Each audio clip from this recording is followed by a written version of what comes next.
علی گڑھ تحریک پس منظر 1857 کی جنگ آزادی کے نتیجے میں مغلیہ دور کا خاتمہ ہوا۔ ہندوستان پر برطانوی راج قائم ہوا۔ انگریزوں نے غدر کا ذمہ دار مسلمانوں کو ٹھہرایا۔ یوں برصغیر کی زمین مسلمانوں پر تنگ ہونا شروع ہو گئی۔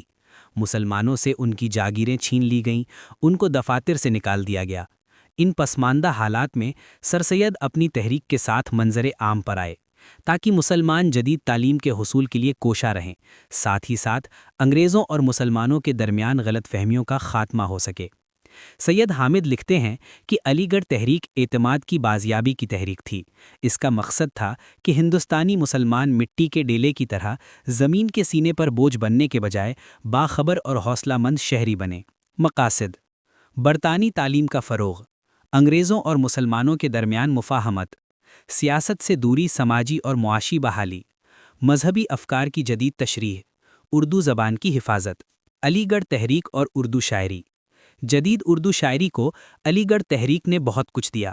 سر سید تحریک نے اپنے نمائندہ شعراء کی بدولت اردو شاعری کی کایا پلٹ دی۔ شبلی نعمانی۔ شبلی کا شمار علی گڑھ تحریک کے نمائندہ شعراء میں ہوتا ہے۔ انہوں نے اپنے شعری ذوق کو قومی نظموں کے لیے استعمال کیا۔ ان کی نظمیں ماضی کی یاد اور سماجی اصلاح کی نظمیں ہیں۔ شبلی نے مسلمانوں کے عروج و زوال کو اپنی شاعری میں مدفون کیا۔ ان کا مقصد معاشرے کی اصلاح اور قومی بیداری تھا۔ شبلی نے سر سید کے مشن کو آگے بڑھاتے ہوئے صبح امید لکھی۔ یہ مثنوی شبلی کے قومی نالے کی آئینہ دار ہے۔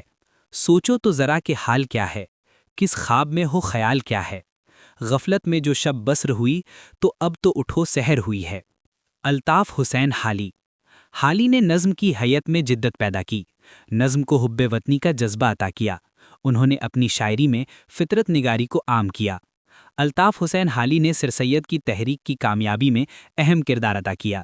اس سلسلے میں ان کی نظمیں حب وطن، برکھارت اور نشاط امید اہم ہیں۔ انہوں نے اپنی مثنوی مد و جزر اسلام میں مسلمانوں کی خستہ حالی کو بیان کیا ہے۔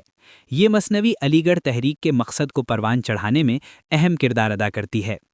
یہی حال دنیا میں اس قوم کا ہے، بھور میں جہاز آ کے جس کا گھرا ہے، کنارہ ہے دور اور طوفان بپا ہے، گمان ہے یہ ہر دم کہ اب ڈوبتا ہے، نہیں لیتے کروٹ مگر اہل کشتی، پڑے سوتے ہیں بے خبر اہل کشتی۔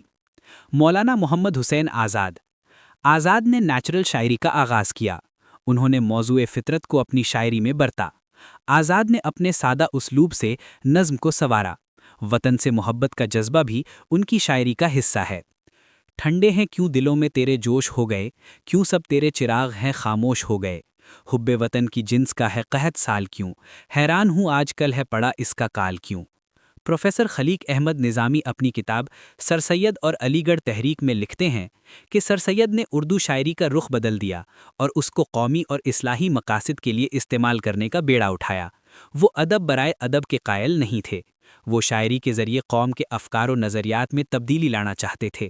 مولانا حالی نے نیچرل شاعری سے متعلق جو بحث کی ہے اور اردو شاعری کو جس طرح سوسائٹی کے تابع بتایا ہے، وہ حقیقت میں سر سید کے خیالات کی صدائے بازگشت ہے۔